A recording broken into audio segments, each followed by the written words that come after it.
السلام علیکم ورحمۃ اللہ وبرکاتہ۔ الحمد للہ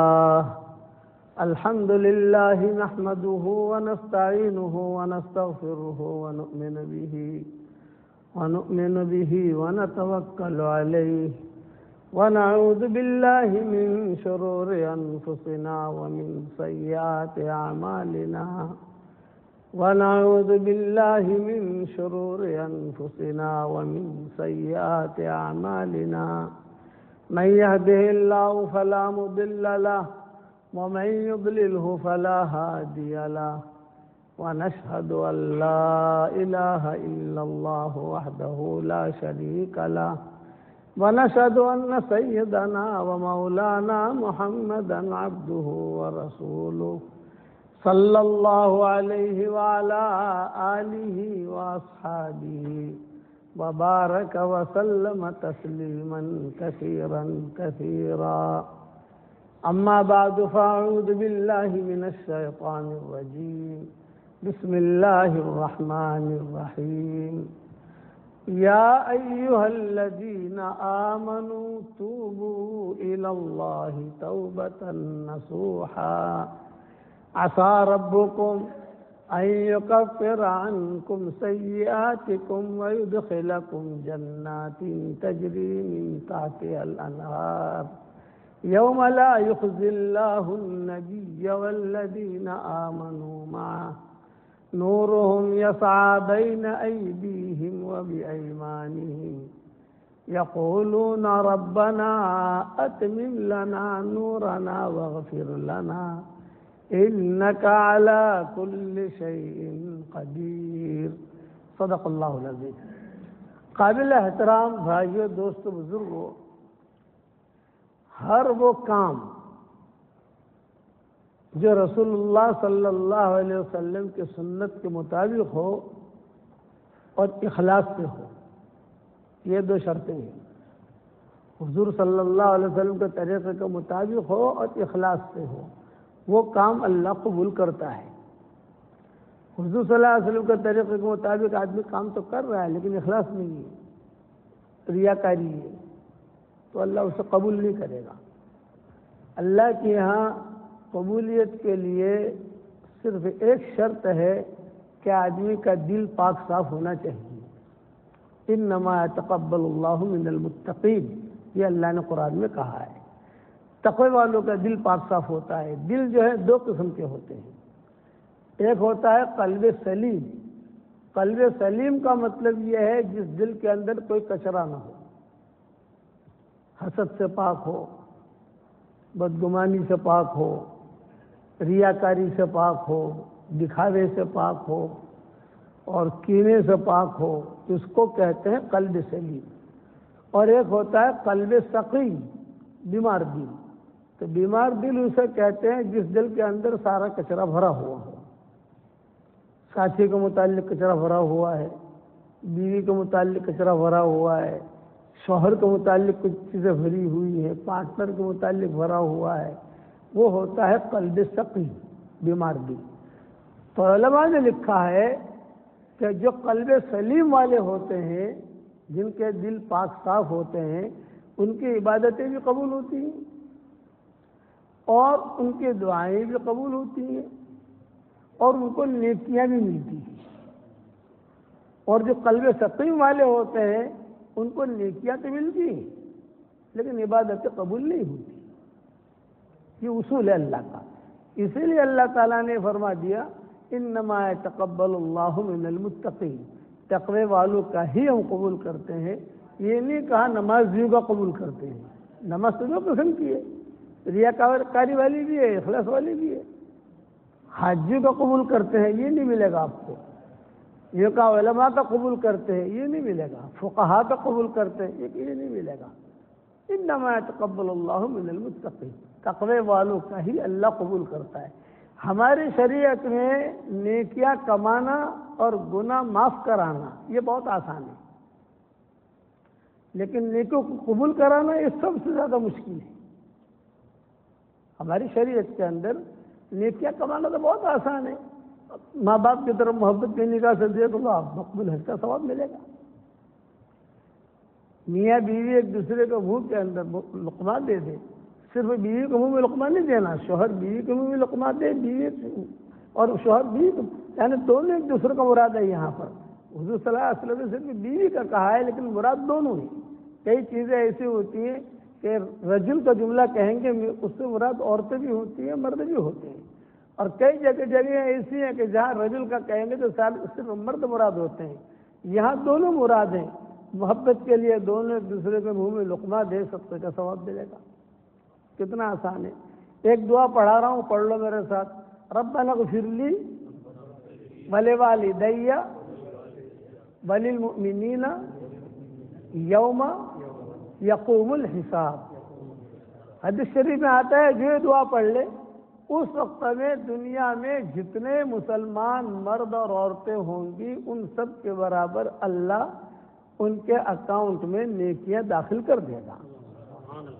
5,000 کروڑ ہوئے تو 5,000 کروڑ نیکیاں آ گئی، 10,000 کروڑ مسلمان ہیں تو اتنی نیکیاں آ گئی۔ یہ تو آسان ہے ہماری شریعت کے اندر۔ گناہ معاف کرانا، نیکیاں بڑھانا، یہ ہماری شریعت میں اسهل چیز ہے۔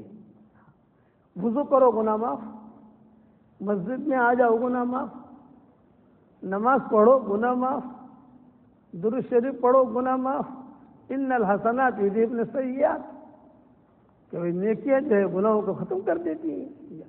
گناہوں کی مثال ہے جراثیم کی، اور نیکیوں کی مثال ہے اینٹی بائیوٹک کی۔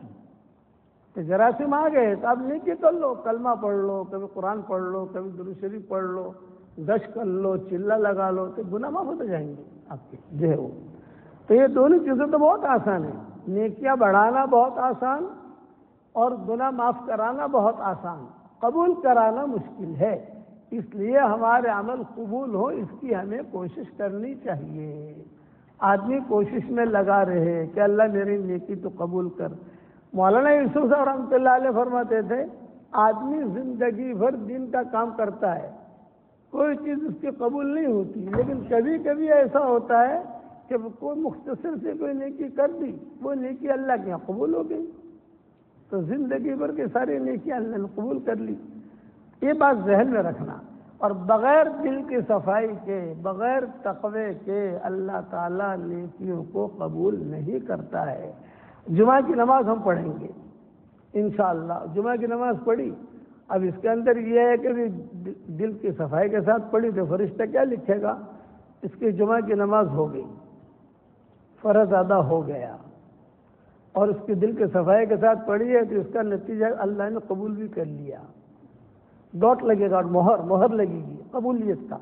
اور اگر دل کے اندر دل بیمار ہے، دل کے اندر کچرا بھرا ہوا ہے، دل میں سارے رذائل بھرے ہوئے ہیں، تو فرشتہ کیا لکھے گا کہ بھائی فرض تو ادا ہو گیا۔ یعنی حشر کے میدان میں اس پر پکڑ نہیں ہوگی کہ تم نے جمعہ کی نماز نہیں پڑھی تھی، اس پر پکڑ نہیں ہوگی، وہ ہو گیا۔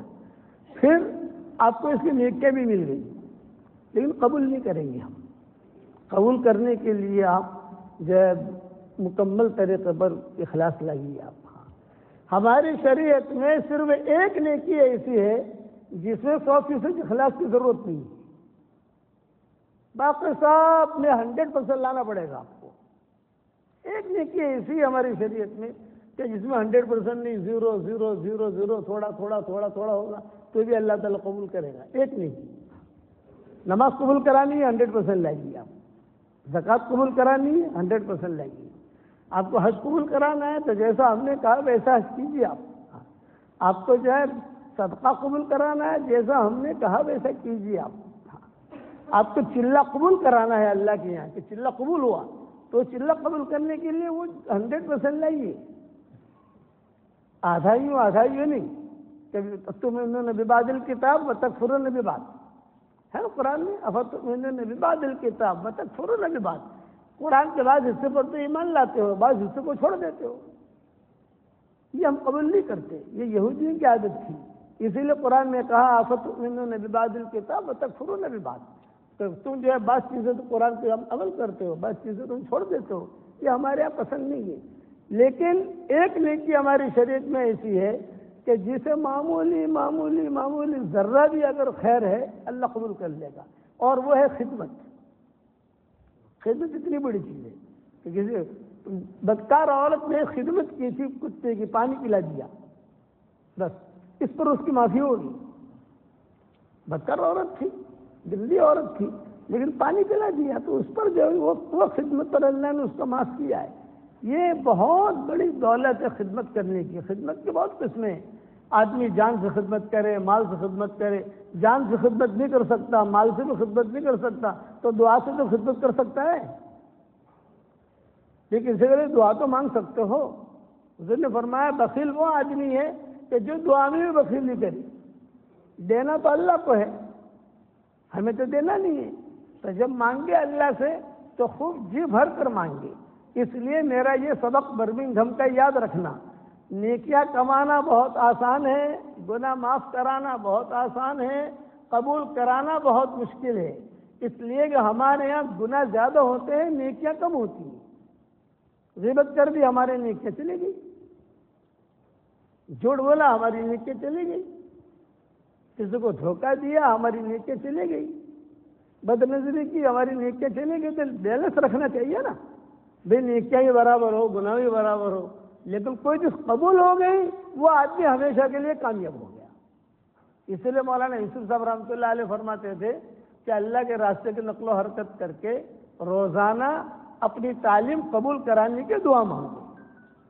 ابراہیم علیہ السلام نے بیت اللہ بنایا، بیت اللہ بنانے کے بعد اپنی قربانی کو قبول کروایا، ربنا تقبل منا انک انت السمیع العلیم۔ نماز پڑھو تو نماز کو اللہ کو اللہ تو قبول کر، اے اللہ تو قبول کر، اے اللہ تو قبول کر، بار بار آدمی مانگتا رہے، کبھی نہ کبھی اللہ تعالیٰ قبول کر لے گا۔ دوسری ایک بات کہ ایک ہدیہ دیتا ہوں آپ لوگوں کو، صحیح حدیثوں میں آتا ہے کہ 10 مرتبہ سورہ اخلاص پڑھو تو جنت میں ایک پیلس تیار ہو جاتا ہے۔ 20 مرتبہ پڑھو 2 پیلس تیار، 30 مرتبہ پڑھو سورہ اخلاص تو 3 پیلس تیار۔ اسی طریقے سے چونکہ ہمارا واٹس ایپ کا سبق الحمدللہ ساری دنیا میں چلتا ہے الحمدللہ، تو ہمارے شاگردوں کے لیے ہم نے یہ کہا ہے کہ بھی 313 مرتبہ سورہ اخلاص پڑھنے کی عادت ڈالو تو 31 بنگلے تیار ہو جائیں گے انشاءاللہ، اور 104 مرتبہ قرآن شریف پڑھنے کے برابر اللہ ثواب دے گا، اور انشاءاللہ کوئی انکم ٹیکس والا آپ کو فون نہیں کرے گا۔ دنیا میں 2 بنگلے بنا لو تو انکم ٹیکس والے فون کرتے نہیں کرتے، حساب کتاب لو کہاں سے پیسے لائے آپ۔ ہمارے اللہ کے یہاں یہ آسانیاں ہیں کہ کوئی پوچھے گا، اللہ تعالیٰ کہیں گے تو نے 10 مرتبہ سورہ اخلاص پڑھ لیا، تیرا ایک بنگلہ تیار ہو گیا۔ حضرت عمر رضی اللہ تعالیٰ عنہ سے حضور صلی اللہ علیہ وسلم نے فرمایا تھا کہ اے عمر 10 مرتبہ سورہ اخلاص پڑھ، جنت کے اندر ایک محل تیرے لیے تیار ہو جائے گا۔ تو حضرت عمر نے کہا کہ حضرت 10 مرتبہ سورہ اخلاص پڑھوں، ایک محل تیار، میں تو بہت محل بناؤں گا۔ تو آپ نے فرمایا جتنے بنانے ہو بنا، تو بناتے بناتے تھک جائے گا، اللہ دیتے دیتے نہیں تھکے گا، اللہ دے گا تجھے۔ مسند احمد کی یہ روایت ہے۔ اس لیے آپ جو ہے آتے جاتے اللہ اپنی جنت کے اندر اپنی پراپرٹی بناؤ۔ برمنگھم میں تو پراپرٹی بہت بنا لی الحمدللہ، انگلینڈ میں بھی بہت بنا لی، ہماری دعا اللہ اور برکت دے عافیت کے ساتھ آپ کو انشاءاللہ۔ لیکن جنت میں بھی پراپرٹی بنائیے، اور جنت میں پراپرٹی بنانے کا یہ آسان نسخہ ہے جو حضور صلی اللہ علیہ وسلم نے فرمایا۔ اسی لیے جو ہمارے دنیا بھر کے شاگرد ہیں ان کو ہم ہفتے کا ایک کورس دے دیتے ہیں۔ 313 مرتبہ سورہ اخلاص کی عادت ڈالو، 313 مرتبہ درود شریف پڑھنے کی عادت ڈالو۔ اگر جو ہے درود ابراہیمی پڑھ سکو تو بہت اچھا ہے، نہیں پڑھ سکتے تو سب مختصر درود بھی آتا ہے صلی اللہ علیہ وسلم، اس میں درود بھی ہے، اس میں سلام بھی ہے، یہ پڑھ لو۔ اور 313 مرتبہ استغفار کی عادت ڈالو، مختصر استغفار بھی پڑھ سکتے ہو، اللہم اغفر لی، اللہم اغفر لی، اللہم اغفر لی۔ اور 313 مرتبہ سورہ فاتحہ پڑھنے کی عادت ڈالو۔ یہ 4 چیزیں ہیں، سورہ اخلاص 313 مرتبہ، 313 مرتبہ درود شریف، 313 مرتبہ استغفار، 313 مرتبہ سورہ فاتحہ۔ لیکن ایک دن میں آدمی کے لیے پڑھنا مشکل ہوتا ہے. انگلینڈ والے تو زیادہ مشغول ہیں، اس لیے اور مشکل. کاروبار میں جانا ہے، یہاں جانا ہے، آفس میں جانا ہے، فلاں جگہ جانا ہے، اسی میں آدمی کی زندگی گزرتی ہے. میں کہتا ہوں کہ اسی کے اندر اپنی آخرت بناؤ. ہم یہ نہیں کہتے کہ مشغولیت چھوڑو، مشغولیت تو رہے گی. میرے والد صاحب رحمۃ اللہ علیہ فرماتے تھے ہم تم کو تمہاری مشغولیتوں سے ختم کرنا نہیں چاہتے، اپنی مشغولیت میں رہو آپ جو ہے، لیکن اسی میں اپنی آخرت بھی بناؤ تاکہ مشغولیت بھی رہے اور آخرت بھی تمہاری باقی رہے. اب ایک دن میں نہیں پڑھ سکتا آدمی، کوئی بات نہیں، 2 دن میں پورا کرو. 2 دن میں نہیں کر سکتے، 3 دن میں پورا کرو، 4 دن میں پورا کرو. بے جمعرات سے شروع کرو، جمعرات پہ ختم کرو، 1 ہفتے میں پورا کرو. اس کے بعد آپ اللہ تعالیٰ سے جو دعا مانگو گے اللہ آپ کی دعا قبول کرے گا. اس کی عادت ڈالو. تو اچھا ایک بات اور بتاؤں، جو اللہ جنت میں بنگلہ دینے پر قادر ہے وہ اللہ برمنگھم میں بھی بنگلہ دینے پر قادر ہے. جب جنت میں دے سکتا ہے تو یہاں نہیں دے سکتا، لندن میں نہیں دے سکتا، آپ کو مکہ مدینہ میں نہیں دے سکتا. جو وہاں دیتا ہے وہ تو اونچی جگہ ہے. برمنگھم سے تو اونچی جگہ جنت ہے. جب وہاں دیتا ہے اور ہزاروں کی تعداد میں دیتا ہے، جتنے مرتبہ پڑھو تو بنتے جائیں گے بنگلے، تو یہاں پر اللہ دے دے گا. میرے والد صاحب رحمۃ اللہ علیہ فرماتے ہم نے اب دیکھا، ہم نے ہمارے سفروں کے اندر ایک ڈاکٹر نہیں ہے ہماری شکاگو میں، اس نے کہا کہ مولوی صاحب جب سے میں نے سنا ہے میں نے 10 لاکھ مرتبہ سورہ اخلاص پڑھا. 5 لاکھ تو میں نے آپ کو ہدیہ کر دیا، 5 لاکھ میں نے میرے لیے رکھا. میں نے کہا بہت اچھا، اللہ مبارک کرے بھائی. میں کہا اب اشکال کیا ہوتا ہے کہ صاحب اتنے سارے بنگلے کریں گے کیا؟ یہ سوال پیدا ہوتا ہے کہ اتنے سارے بنگلے کریں گے کیا؟ بھئی وہ ٹینشن آپ کو نہیں لینی، اللہ دے گا ہمیں. کریں گے کیا؟ ہم جنت میں جائیں گے، مشورہ کر لیں گے انشاءاللہ کہ کیا کرنا ہے. پھر کوئی کہتا ہے کہ مولوی صاحب آٹلا بدا بنگلہ بنائے ہوئے چیزوں کے بھاڑو آپ سے کہ نہیں آئے کرایہ، تو جنت میں کرایہ نہیں آتا. تو کیا کریں گے؟ یہ تو وہاں جا کے مشورہ کر لیں گے، بناتے جاؤ، دینے والا اللہ ہے، ملے گا ضرور. تو انہوں نے کہا بھائی ملیں گے بنگلے؟ میں نے کہا کروڑ مرتبہ قسم کھا کے کہتا ہوں ملیں گے. کہ نبی نے کہا ہے، نبی کی بات غلط نہیں ہو سکتی. تو آپ لوگ بھی اہتمام کرو گے انشاءاللہ، جتنا ہو سکے کوشش کرو. دوسرا، آج جمعہ کا دن ہے.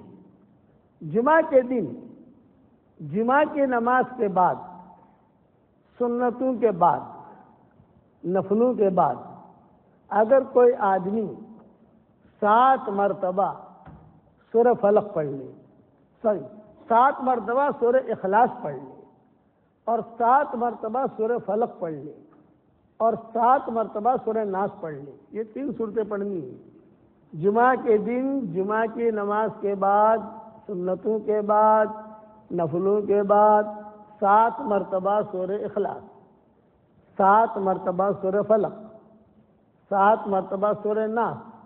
آدمی اگر پڑھنے کا اہتمام کرے تو انشاءاللہ اگلی جمعہ تک اللہ تعالی ہر بری خبر سے اس کی حفاظت کرے گا. ایکسیڈنٹ سے حفاظت کرے گا، بیماری سے حفاظت کرے گا، کینسر کی بیماری سے حفاظت ہوگی اس اگلے جمعہ تک. یہ بھی حدیثوں میں آتا ہے، ابن سنی میں یہ مضمون موجود ہے.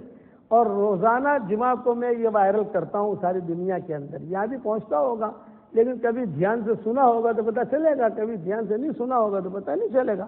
اس لیے اس کا بھی اہتمام کرو. جمعہ کے دن جمعہ کی نماز کے بعد، سنتوں کے بعد، نفلوں کے بعد 7 مرتبہ سورہ اخلاص پڑھو، 7 مرتبہ سورہ فلق پڑھو، 7 مرتبہ سورہ ناس پڑھو. ہمارے گھر کی خواتین عام طور سے مسجد میں نہیں آتی، وہ جمعہ کی نماز نہیں پڑھتی، گھر میں ظہر پڑھتی ہیں، کوئی بات نہیں، ظہر کی نماز کے بعد پڑھیں وہ. لیکن یہ کہ اس کا وقت اچھا فوراً نہیں پڑھ سکتے، آپ تھوڑا مشغول ہیں، جانا ہے کسی کام سے، کوئی گھبرانے کی بات نہیں، عصر تک پورا کر لو. عصر کے بعد بھی جو بھول گئے، یاد نہیں آیا، تو سورج غروب ہونے سے پہلے پورا کر لو. اتنا تو کر سکتے ہو آدمی، اتنا تو کر سکتا ہے آدمی. کرو گے انشاءاللہ بھائی. سورج جمعہ کے دن کا سورج غروب ہو گیا، اب وہ ٹائم گیا اس کا، اس لیے اس کا اہتمام کرو انشاءاللہ.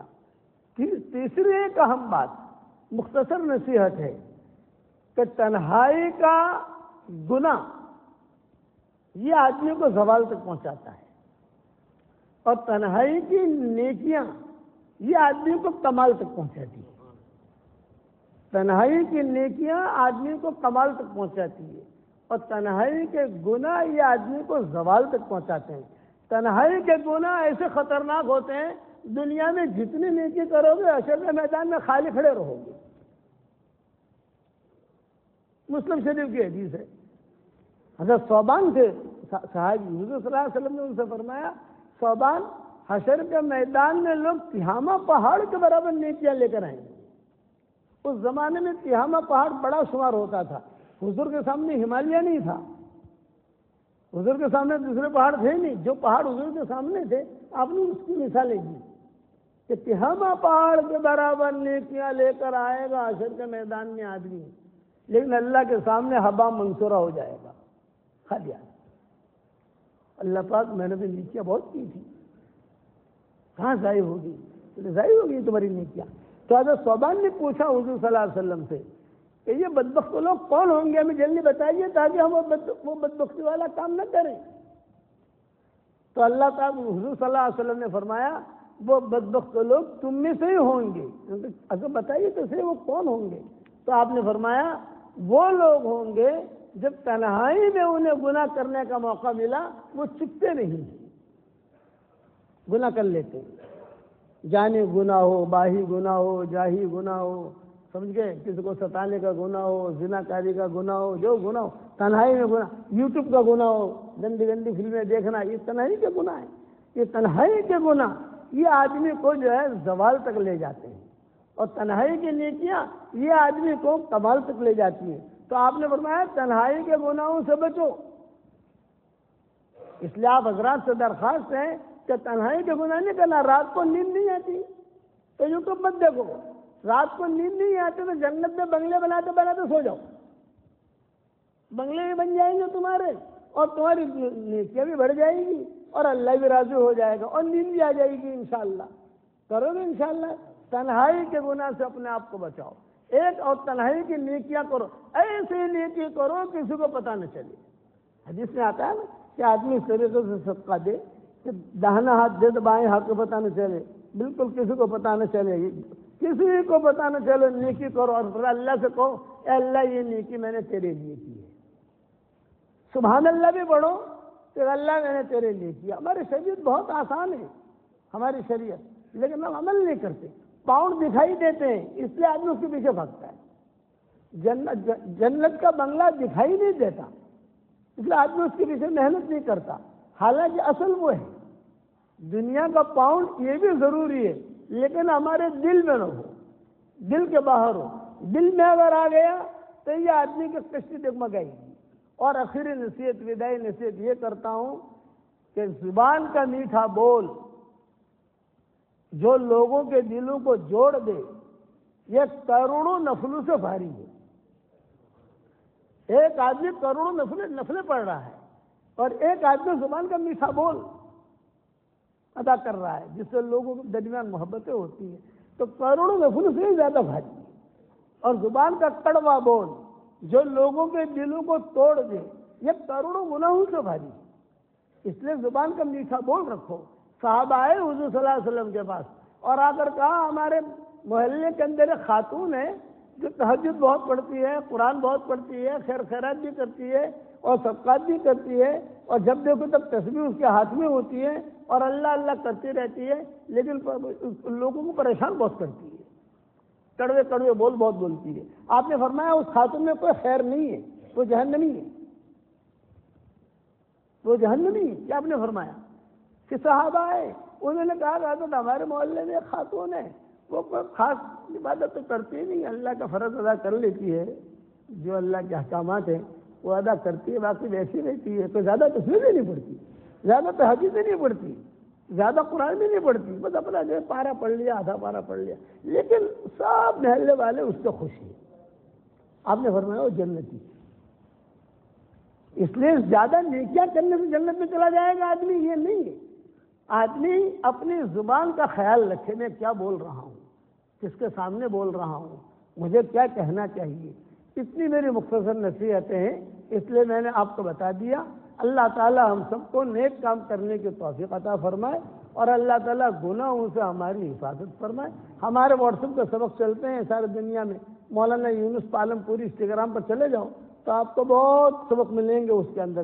یہ تو میں نے مختصر وقت میں آپ کو سمجھا دیا۔ جمعہ کی نماز کے لیے ہم ٹھہر گئے، ہم تو ڈیوزبری کی طرف جا رہے ہیں، تو جمعہ کی نماز بھی ہو جائے گی، برمنگھم والوں سے کچھ بات بھی کر لیں گے ہم، اس لیے ہم آئے۔ اللہ تعالیٰ ہم سب کو دنیا میں بھی جنت دے، مرنے کے بعد بھی جنت دے، کہو آمین۔ اور میرے لیے جو دعا کرتا ہے میں ہمیشہ اس کے لیے دعا کرتا ہوں۔ اگر آپ میرے لیے دعا کرو گے تو انشاءاللہ میری دعا میں پارٹنر رہو گے انشاءاللہ۔ اللهم لك الحمد كما أنت أهله فصل وسلم على سيدنا محمد كما أنت أهله وافعل بنا ما أنت أهله فإنك أهل التقوى وأهل المغفرة۔ اے ہمارے پیارے اللہ، ہمارے گناہوں کو معاف فرما، ہماری خطاؤں سے درگزر فرما۔ اے اللہ جو بیمار ہوں ان کو شفائے کاملہ عاجلہ آجلہ دائمہ مستمرہ عطا فرما۔ اے اللہ جن کے لڑکے لڑکیاں شادی کے لائق ہوں، غیر شادی شدہ ہوں، بہترین جوڑوں کا ان کے لیے انتظام فرما۔ جو بے اولاد ہوں نیک صالح اولاد انہیں نصیب فرما۔ جن کے اولاد تو ہے مگر نافرمان ہیں، ان کے نافرمان اولاد کو فرما بردار بنا دے۔ اے اللہ پورے برمنگھم والوں کو قبول فرما، پورے یورپ والوں کو قبول فرما، پورے انگلینڈ والوں کو قبول فرما۔ اے اللہ میری تشکیل پر جو ایک ہفتے میں 313 مرتبہ سورہ اخلاص پڑھے، سورہ درود شریف پڑھے اور استغفار پڑھے، سورہ فاتحہ پڑھے، اے اللہ اس کی ساری دعاؤں کو قبول فرما، اس کی پریشانیوں کو دور فرما۔ اے اللہ جس کرم سے آپ نے ہمیں یہاں جمع کیا ہے، تیرے اسی کرم سے جنت الفردوس میں ہم سب کو رسول اللہ صلی اللہ علیہ وسلم کے پڑوس میں جگہ نصیب فرما۔ اچانک کا خیر تو ہمیں نصیب فرما، اچانک کے شر سے تو ہماری حفاظت فرما۔ اے اللہ اس امت کو ظالم اور مظلوم بننے سے بچا لے، اے اللہ اس امت کو ظالم اور مظلوم بننے سے بچا لے۔ ہمارا کھویا ہوا دین ہمیں واپس دے دے، ہمارا کھویا ہوا قرآن واپس دے دے، ہماری کھوئی ہوئی عزتیں واپس دے دے، ہمارا کھویا ہوا دعوت کا کام واپس دے دے، ہمارے آپس میں محبتیں پیدا فرما دے۔ اے اللہ جس کی جو پریشانی ہو آپ جانتے ہیں، آپ کے بندے بندیاں جانتی ہیں، سب کی پریشانیوں کو دور فرما۔ جسے دکان کی ضرورت ہو دکان عطا فرما، جسے مکان کی ضرورت ہو مکان عطا فرما، جو بیمار ہو اس کی شفا عطا فرما۔ تیرے نبی نے فرمایا ہے الخلق عیال اللہ، ساری مخلوق اللہ کا کنبہ ہے۔ اے اللہ انسانوں میں سے جو بیمار ہو ان کو بھی شفا دے، جناتوں میں سے جو بیمار ہو ان کو بھی شفا دے، جانوروں میں سے جو بیمار ہو ان کو بھی شفا دے، اس لیے کہ وہ بھی تیری مخلوق ہے۔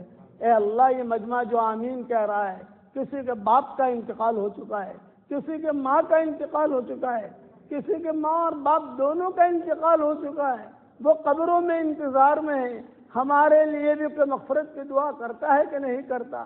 اے اللہ ہمارے ماں باپ کی مغفرت فرما، ہمارے ماں باپ کی مغفرت فرما، ہمارے ماں باپ کی مغفرت فرما، ان کی ہڈی ہڈی کو جنت نصیب فرما۔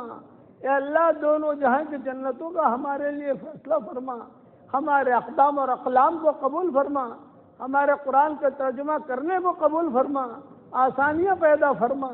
اور اے اللہ رسول اللہ صلی اللہ علیہ وسلم نے جتنی خیر کی لائن کی دعائیں مانگی ہیں وہ ساری کے ساری ہم سب کے لیے اور پوری امت کے لیے قبول فرما۔ جن شرور سے پناہ چاہیے ہو ان شرور سے تو ہماری حفاظت فرما۔ اے اللہ اگر فضل کرے تو چھٹیاں اور اگر عدل کرے تو لٹیاں، ہمارے ساتھ عدل کا معاملہ نہ فرما، ہمارے ساتھ فضل کا معاملہ فرما دے، ہمارے آنکھوں میں تیری محبت کا سرما لگا دے، ہمارے دلوں میں تیری معرفت کا نور کوٹ کوٹ کے بھر دے، ہمیں تقوی کا لباس پہنا دے، ہمیں تقوی کا لباس پہنا دے، زہد کا لباس پہنا دے، عافیت کا لباس پہنا دے۔ اے اللہ اگر آپ نے ہمارا نام سعید اور نیک بختوں میں لکھا ہو تو ہمارا نام انہیں میں لکھے رکھیو، اور اگر آپ نے ہمارا نام شقی اور بدبختوں میں لکھا ہو تو ہمارا نام ان کی فہرست سے مٹا دینا، اور نیک لوگوں کے فہرست میں ہمارا نام لکھ لینا۔ لکھنا بھی آپ کا کام ہے، مٹانا بھی آپ کا کام ہے، لوح قلم بھی آپ کے پاس ہے۔ اے اللہ ہواؤں کے ساتھ جو خیریں آتی ہیں وہ خیریں ہمارے لیے مقدر فرما، اور ہواؤں کے ساتھ جو برائیاں آتی ہیں ان برائیوں سے تو ہماری حفاظت فرما۔ آخر میں اتنا عرض کرتے ہیں، ہمیں مانگنا نہیں آتا مگر تجھے دینا تو آتا ہے، اپنے فضل و کرم سے ہماری جھولیوں کو ہدایت سے بھر دے، امن و امان سے بھر دے۔ اتنا بڑا مجمع آمین کہہ رہا ہے، سفید بال والے بوڑھے بھی ہیں، معصوم بچے بھی ہیں، نوجوان عبادت گزار بھی ہیں۔ یہی مجمع اگر برمنگھم کے کسی سخی کے دروازے پر چلا جائے، صرف 1 پاؤنڈ کی بھیک مانگے، اس سخی کے لیے پاؤنڈ کا دینا جتنا آسان ہے اس سے زیادہ تیرے لیے ہدایت کا دینا آسان ہے۔ اے اللہ ہماری جھولیوں کو ہدایت سے بھر دے، ہماری جھولیوں کو امن و امان سے بھر دے۔ اے اللہ اس امت کو ہر پل نئی خوشیاں عطا فرما، اس امت کو ہر پل نئی خوشبویاں عطا فرما، اس امت کو ہر پل نئی عزتیں عطا فرما، اس امت کو ہر پل نئی سعادتیں عطا فرما، اس امت کو ہر پل نئی برکتیں عطا فرما، اس امت کو ہر پل نئی رحمتیں عطا فرما، اور ہم سب کو تیری رحمت کے چادر میں ڈھانپ لے۔ میری اس دعا میں دنیا بھر میں جہاں کہیں آمین کہی جائے، اور یہ مجمع جو آمین کہہ رہا ہے، ہم سب کے جو جائز مرادیں ہیں اس کو پورا فرما کر اس میں خیر کی شکلیں اور صورتیں پیدا فرما، اور اپنے فضل و کرم سے ہماری دعاؤں کو قبول فرما۔ جس نے بھی مجھے دعاؤں کے لیے کہا ہو، دعاؤں کے لیے خطوط میں لکھا ہو، جس کا مجھ پر کسی قسم کا حق اور احسان ہو، یا جو مجھے اپنی دعاؤں میں یاد کرتے رہتے ہوں، یا مائیں بہنیں بیٹیاں مجھے اپنی دعاؤں میں یاد کرتی رہتی ہوں، میری ساری دعاؤں میں ان کا پورا حصہ نصیب فرما، اور اپنے فضل و کرم سے ہماری دعاؤں کو قبول فرما۔ سبحان ربنا رب العزت عما یصفون وسلام علی المرسلین والحمد للہ رب العالمین۔